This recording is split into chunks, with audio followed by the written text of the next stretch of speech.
They always met in the same room, in a small hotel on the outskirts of the city where no one was waiting for them. As soon as the door closed behind them, Anna felt the feelings trapped beneath the layers of her mind burst out, momentarily blocking out even the voice of morality that whispered about the dangers of these meetings. Jack gently touched her hand, as if he was afraid to frighten away the delicate trust they had managed to build over the past months. There was something in his gaze that she could not quite put her finger on.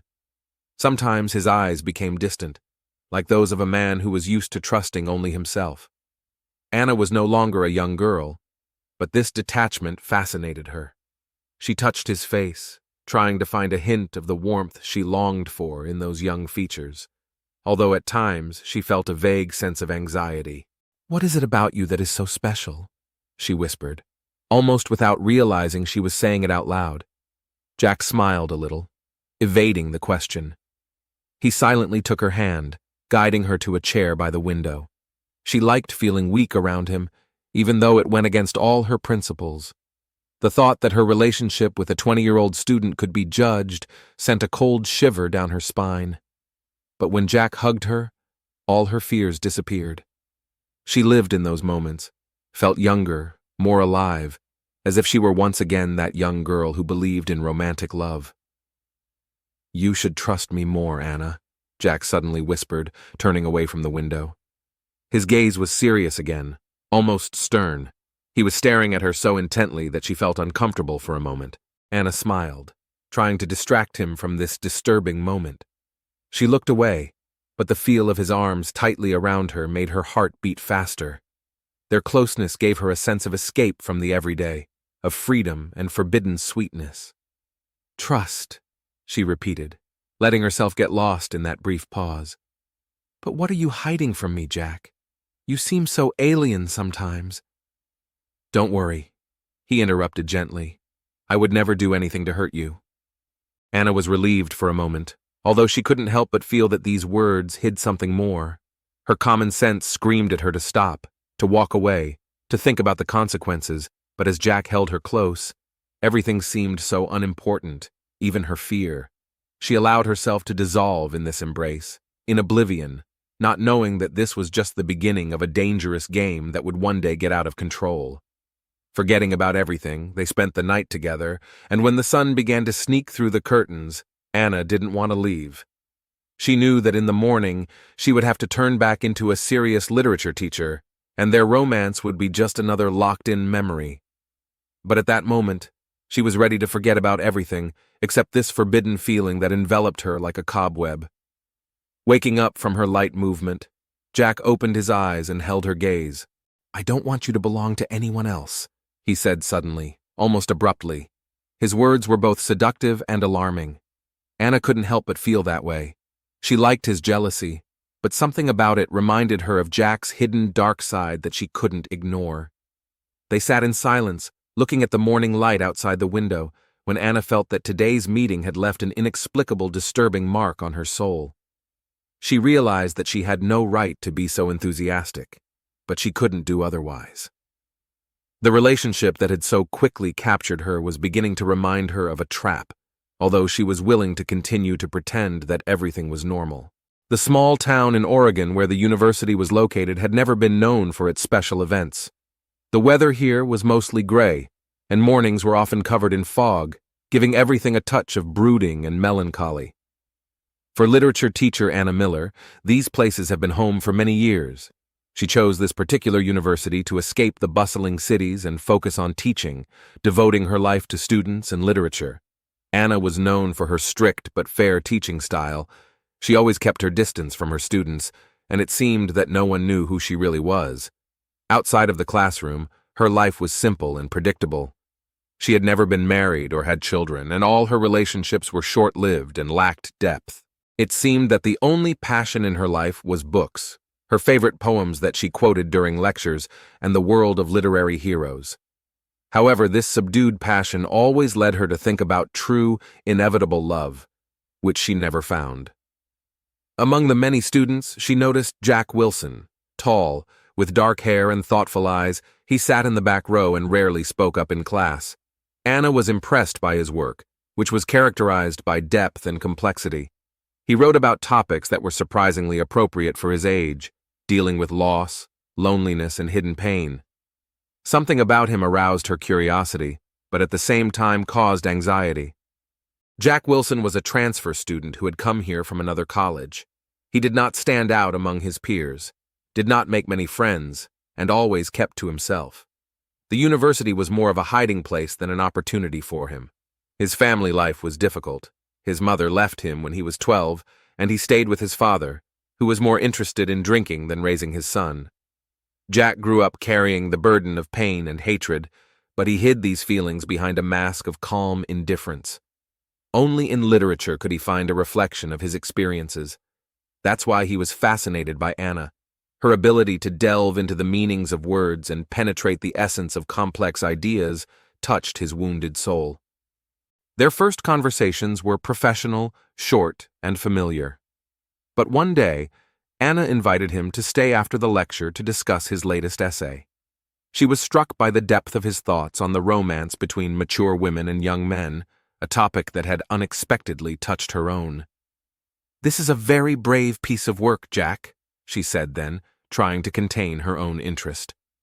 He smiled slightly, shrugging his shoulders as if he didn't see it as a big deal. "Don't you think society often imposes its own framework without paying attention to true feelings?" he replied. Their eyes met, and at that moment, Anna felt a connection form between them. Her logic and common sense screamed at her that this situation was inappropriate, but deep down, she loved this moment. For the first time in a long time, she felt sympathy for someone that was not inspired only by his academic abilities. Other encounters between Anna and Jack were casual, but their gazes occasionally lingered longer than they should have.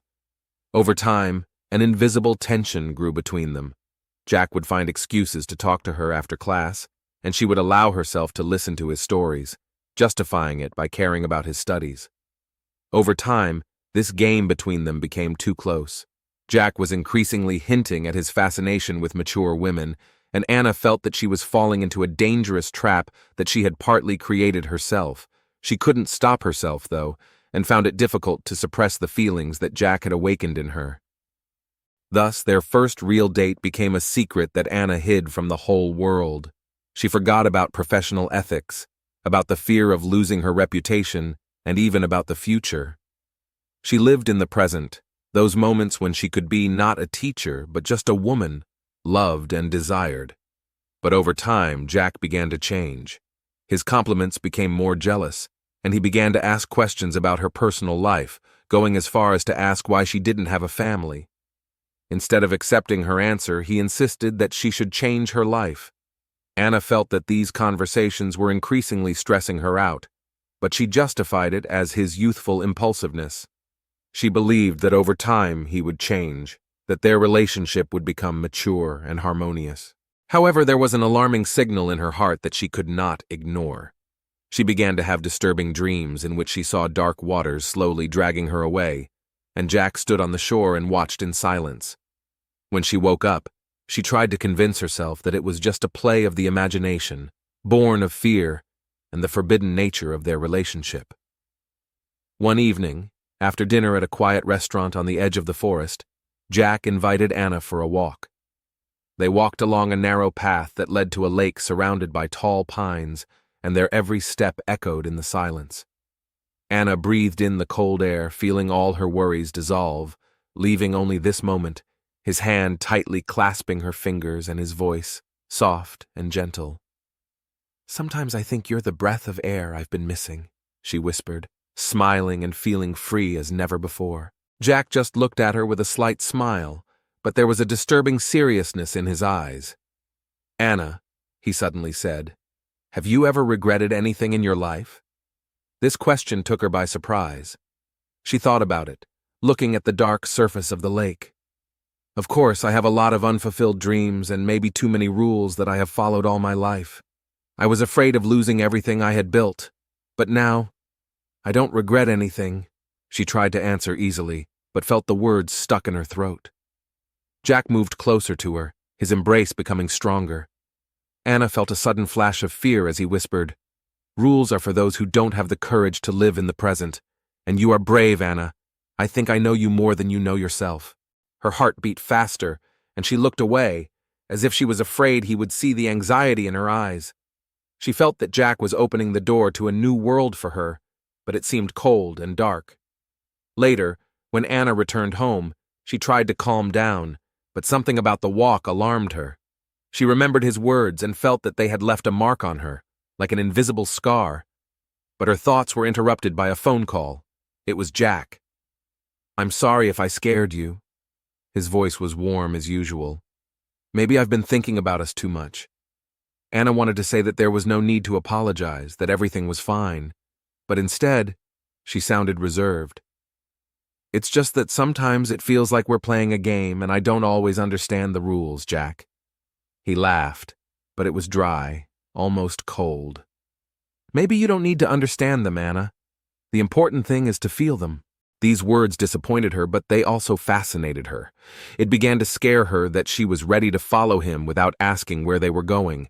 She knew that this game was dangerous, but she liked this balance between fear and excitement. As the days went by, Anna became more and more dependent on meeting Jack. Her life became a waiting game for these moments. She could no longer imagine her everyday existence without his presence, and she increasingly felt that she was giving him too much. But Jack never ceased to surprise her. His jealousy became more and more noticeable.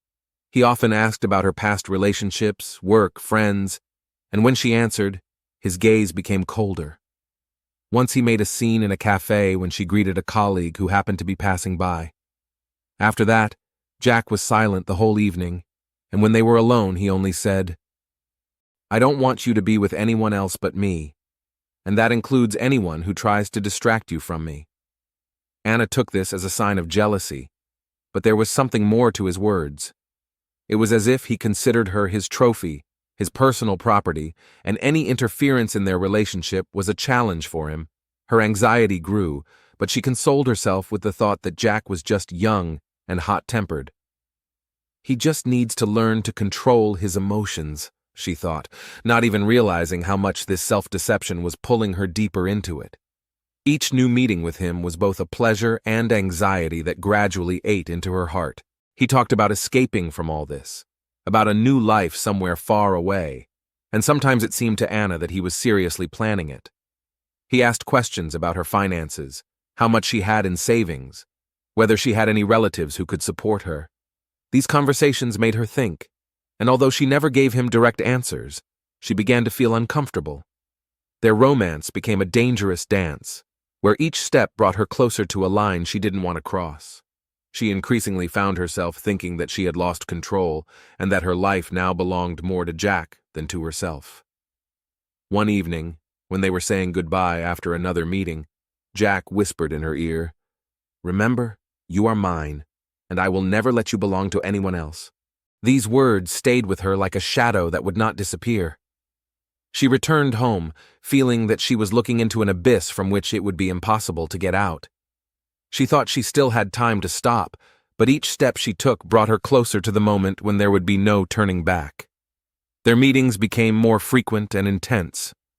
Jack began to take her hand even in public places, and this feeling of a double game when people were around and she was with him at once frightened and delighted her.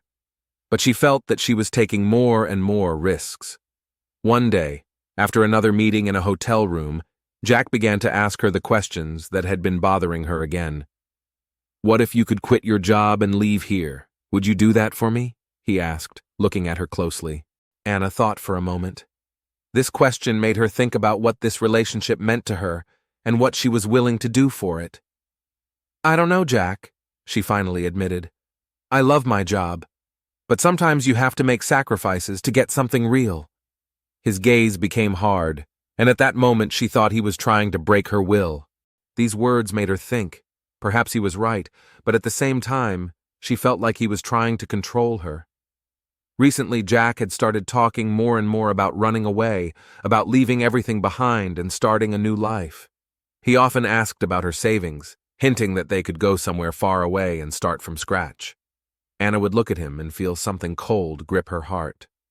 One day after a lecture, she was leaving the classroom when she saw Jack at the end of the hallway. He was standing there watching her, and there was something on his face that made her shiver. He walked up to her and said quietly, "You've been too busy today. I was waiting."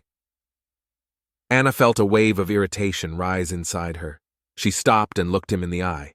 "I had work to do, Jack. You know I have responsibilities." His face remained expressionless, but there was a hardness in his eyes that she hadn't noticed before. "You have time for everyone but me." Anna felt her heart clench at these words. She couldn't help but feel that Jack was not just jealous, but trying to take over her life completely.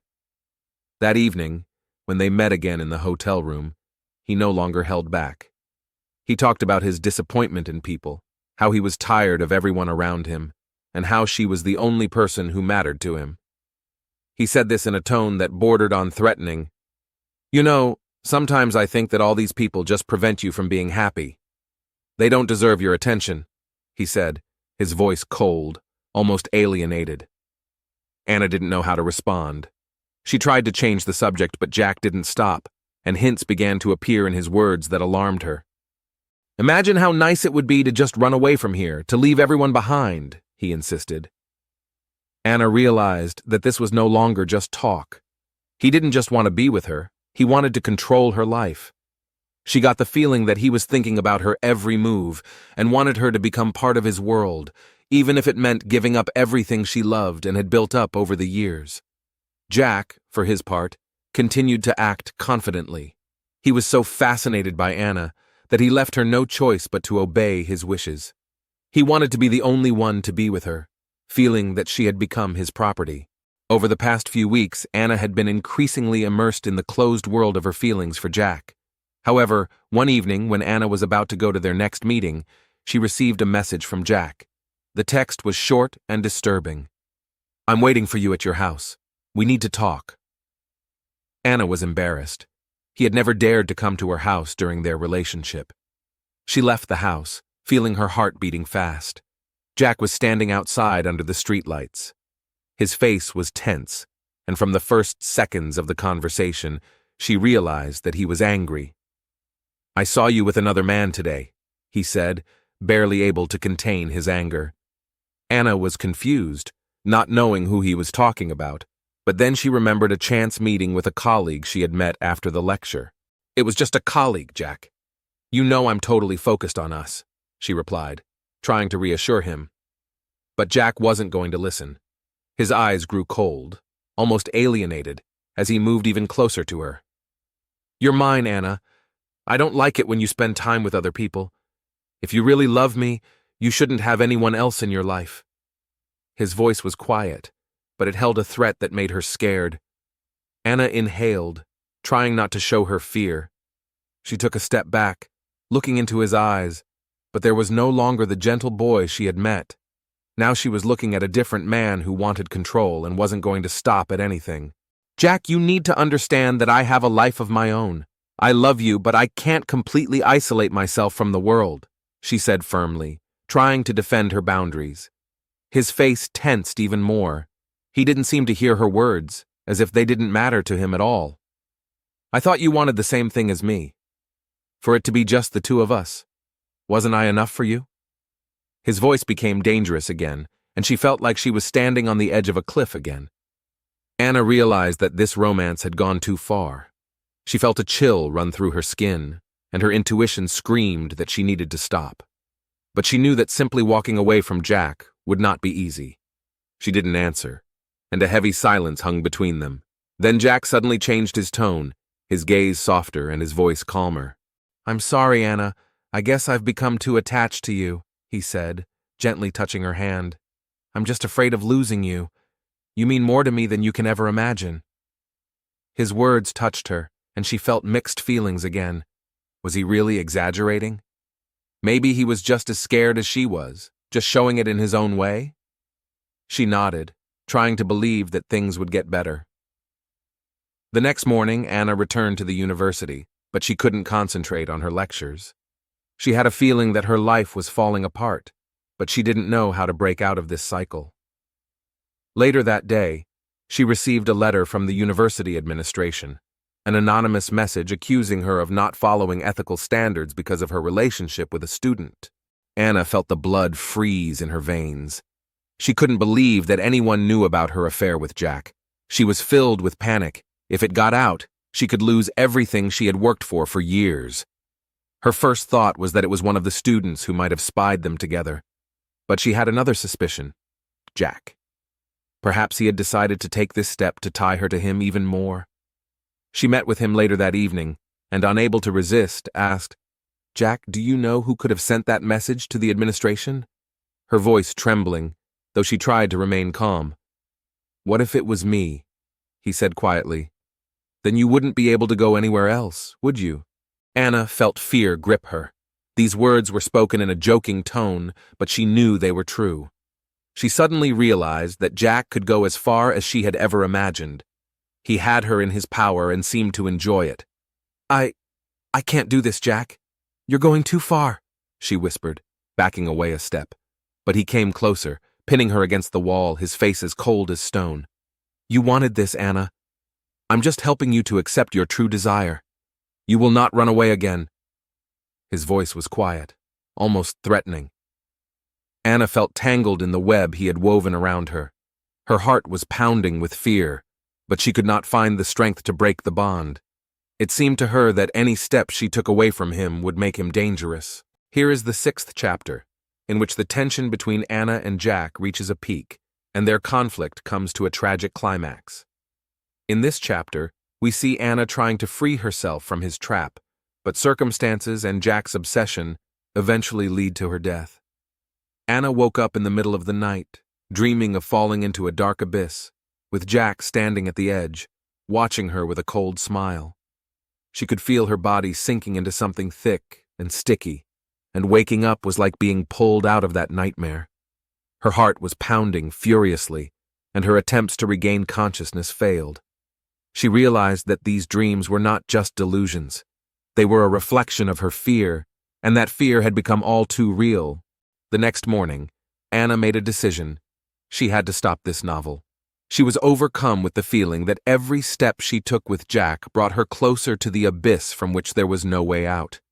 She could no longer justify his behavior and could not allow him to control her life. Her decision was final. She had to tell him it was over. That evening they met at the hotel as usual. Anna felt that she had to remain calm and reserved so as not to provoke him. When she entered the room, Jack was already waiting for her. His face was hard, and his eyes seemed colder than ever. "We need to talk, Jack," she said quietly, closing the door behind her. It took all her strength to keep her voice from trembling. "What do you want to talk about?" he asked, a hint of irritation in his voice. "About us. About how we should stop before we go too far." Her voice was firmer than she'd hoped, but fear was simmering inside. Jack paled. "Are you serious? You really want to leave me?" His voice sounded calm, but Anna knew it was the calm before the storm. "Yes, Jack. I can't do this anymore.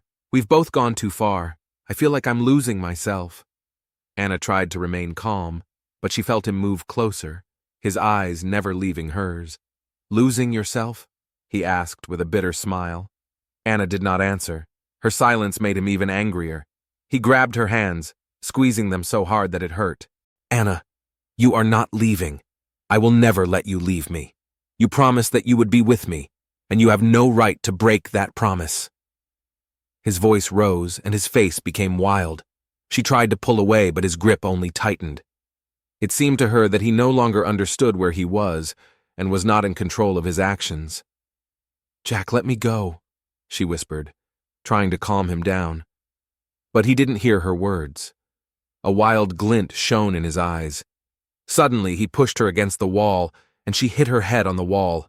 Her vision blurred, and she felt his arms wrap around her again, this time even tighter, and she couldn't get away. "You promised you would be mine alone." His voice was almost a whisper, but it was full of menace, full of... Anna realized that she was trapped with no way out. She tried to scream, but his hand covered her mouth. She could feel his grip getting stronger, and realized that her life was slipping out of control. Jack was furious, and in that moment, he was no longer the person she had come to know. She tried to pull away again, but Jack pounced on her, squeezing her neck. She could feel her breathing getting harder, and her eyes blurring. Her body gradually weakened, and the last thing she saw before she fell into darkness were his eyes, staring at her with wild determination. When silence filled the room, Jack slowly backed away. He looked at Anna's lifeless body and began to realize what had happened. His hands were shaking and his eyes were wandering around the room as if looking for a way to fix it, but his mind was in chaos. His face froze in horror as he realized what he had done. Full of mixed emotions, he stood up, trying to collect his thoughts. It had happened unexpectedly, and now he was trapped by his own actions. He began to frantically clean up any traces that could give him away, trying to erase every little thing that could reveal his crime. But even after hiding the traces, he could not erase the imprint that remained in his soul. He realized that this secret would always haunt him. When he left the hotel, the air seemed cold and heavy. Jack could feel the weight of his deed crushing him, but he couldn't find the strength to realize the magnitude of what had happened. He walked off into the night, hoping he could hide from his guilt, but the knowledge of what he had done would stay with him forever. Here is the rewritten 7th chapter, where Detective Sarah Cross is unaware of Anna and Jack's secret relationship. She investigates the case without making any assumptions, gradually coming across details that only gradually lead her to the truth. It's a foggy morning in a quiet town in Oregon. Detective Sarah Cross, newly assigned to the local precinct, arrived at the crime scene with the feeling that this case would be ordinary, like so many others. The hotel room where Anna Miller's body was found looked ordinary at first glance, albeit a bit neglected. The maid who had discovered the body was still recovering, and this created a tense atmosphere around her. Sarah examined the body. There were finger marks on Anna's neck, indicating strangulation, but no other obvious signs of violence. There was a broken hairpin on the floor, which may have fallen out during the struggle, and a cup of unfinished coffee on the bedside table. Its aroma was still faint, mixed with notes of Anna's perfume. Sarah took a few photos and asked the staff to collect any possible fingerprints and other traces, even though she had no theory about the motive or suspects. At first glance, it looked like a case of a surprise attack. But why was the victim in that room? This question immediately piqued the detective's interest, and she decided to find out more about Anna's life. Her phone, found in her bag, might contain some clues. Sarah planned to look through her contacts and messages later to learn more about her social circle. At the police station, Sarah reviewed Anna's files. A literature teacher, impeccable reputation, dedicated to her job. Everything looked normal. However, the colleagues Sarah talked to at the university shared some indirect hints that Anna had been a bit preoccupied and withdrawn lately. No one could say for sure what exactly caused this change, but her behavior seemed to be different. Sarah felt that there might be something hidden going on in Anna's life. She decided to look at people with whom Anna might have had personal connections, and while analyzing her messages, she found a series of correspondences with an unknown number that she had entered into her phone under the name J. The correspondence seemed warm, sometimes even tender, but hints of tension began to slip between the lines. Whoever it was seemed to have personal feelings for Anna. Thanks to university records, Sarah quickly figured out that J was probably Jack Wilson, a young student of Anna's. Sarah did not want to jump to conclusions, but decided to call him in for an interview. When Jack walked into the office, he was reserved, but she immediately noticed a certain tension in his demeanor. "Jack, you knew Anna Miller as your teacher, didn't you?" Sarah asked, trying to remain as neutral as possible. "Yes, she was a wonderful person," he replied, but his eyes slipped to the side, and Sarah noticed a slight tremor in his voice. "Did you get along well with her? Were you close, so to speak?" The detective tried to track the young man's reaction, but had no specific suspicions. We talked sometimes. She helped me," he shrugged, trying to avoid direct contact. Sarah continued to ask neutral questions to get more details. Jack referred to Anna as an amazing teacher, but avoided personal details. Every time Sarah tried to get closer to the topic of a possible romantic relationship, he tried to steer the conversation in a different direction, as if he was afraid to talk about it. Sarah took a break from the interrogation and watched the hotel surveillance footage. She didn't know who she was looking for yet, but she was sure that any presence of someone Anna knew in the hotel could be a clue. Among the camera footage, the detective's attention was drawn to a figure that looked like Jack, who appeared on the video the morning of the day Anna's body was found. Although the face was blurry, the guy's figure was quite distinctive. Sarah felt that this could be a clue that would gradually lead her to the truth. Another detail she couldn't ignore was that there were clear fingerprints on the coffee cup in the room. She ordered an examination to compare these prints with Jack's. Back at the office, Sarah got the first results. The prints on the cup matched Jack's. It wasn't definitive proof of his involvement in the murder, but it did indicate that he could have been in the room the night Anna died. Now she just had to figure out what exactly connected them, but the hints of a relationship that Anna had been carrying on in secret were gradually taking on a clearer shape. The final proof was a series of messages found on Anna's phone. In them, Jack demanded that she meet only with him, that she no longer communicate with other people. In the last message, sent shortly before her death, he wrote, "I will not let you go, Anna. You are mine." This made Sarah re-examine the whole story from a different angle. It seemed that Anna wanted to end the relationship, but Jack might not have accepted this and committed the crime in a fit of emotion. Feeling that this was exactly what she was looking for, Sarah prepared all the materials and issued a warrant for Jack's arrest. She still didn't have a complete picture of what had happened, but the evidence she had gathered pointed to a single suspect. The same day, Jack was taken in for questioning, and there was no regret or remorse in his eyes. Now the detective was faced with the task of proving that he was responsible for Anna Miller's death, even if Jack did not confess to his guilt until the end.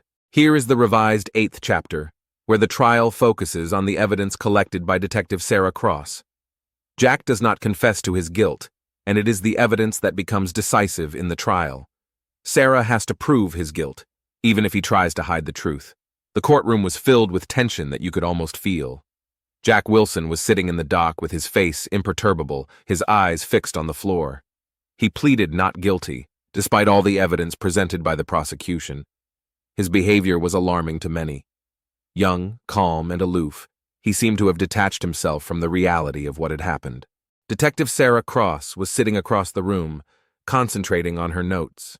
She realized that Jack was not going to confess to what he had done to the last, and so every piece of evidence gathered during the investigation was crucial. It was not just a case, but her responsibility to the deceased Anna to prove that her death would not go unrewarded. The prosecutor began the case by presenting the evidence that Sarah had gathered. Every detail she had gathered from the hotel room and phone records was a puzzle that was being put together to form a tragic story. They started with the most direct evidence, Jack's fingerprints on a cup that was next to the bed in Anna's room. This proved that he was there that night, even if he denied it. Subsequently, the prosecutor presented footage from the hotel's surveillance cameras, which showed a figure resembling Jack leaving the hotel in the morning. Although the face was blurry, investigators found a match between the shoes Jack was wearing at the time and the footprints on the carpet in Anna's room. This became one of the important elements supporting the prosecution. Next, the correspondence between Anna and Jack, found on her phone, was shown. Jack's statements in these messages showed his obsession, his attempts to control her life, and his obsessive demands that she not communicate with other people. One of the messages sent shortly before her death was particularly noteworthy. "You can't leave me, Anna. You are mine." This was indirect evidence, but it illustrated the motivation and state of mind of the suspect. When it was the defense's turn, Jack's lawyer tried to present him as an emotionally unstable young man who acted under the influence of strong feelings. He argued that Jack had no intentional desire to do harm, that he was just a young man who was too infatuated with his teacher. However, this did not remove the burden from all the direct evidence presented by the prosecution. Jack himself refused to testify in his own favor. However, the prosecutor presented witnesses from among Anna's colleagues who said that she had been acting distant and anxious lately. They had noticed her changes, but as it turned out, they did not know what was causing them. Sarah knew she needed to add a strong piece of evidence to convince the jury, so she introduced another, crucial element. During her investigation, she gathered evidence that Anna had tried to end the relationship several times. According to her phone records, the last meeting with Jack was an arranged attempt to finally break off the relationship. This confirmed the motive, the defendant's desire to keep her by his side by any means necessary. After several days of hearings, the court announced the verdict. The jury was unanimous. Jack Wilson was found guilty of the murder of Anna Miller. The court handed down a 30-year prison sentence, and Jack remained unmoved, his face expressing neither fear nor remorse. He calmly listened to the verdict, as if he were detached from everything that was happening in the courtroom. After the trial ended, Sarah went outside and was greeted by the cold autumn air. She thought about how dangerous love can be if it is perceived as a right to possess another person. This story was a reminder to her that love can be both a source of inspiration and a destructive force if it becomes an obsession. There was a sense of shock and confusion among the teachers. They could not believe that such a terrible tragedy could have happened to Anna, who was always calm and reserved and seemed to be more devoted to her work than to her own life. Her colleagues remembered her as a self-sufficient person who always maintained a professional distance from students, so suspicions of a romantic relationship with any of them were almost untrue. For the university, this tragedy was a turning point that reminded them how thin the line between professional life and personal feelings is. The reaction of both faculty and students showed how complex and important the issue of trust, support, and safety in educational institutions is. This tragedy has made everyone think about responsibility for their own actions and the need to establish clear ethical boundaries so that such a story does not happen again.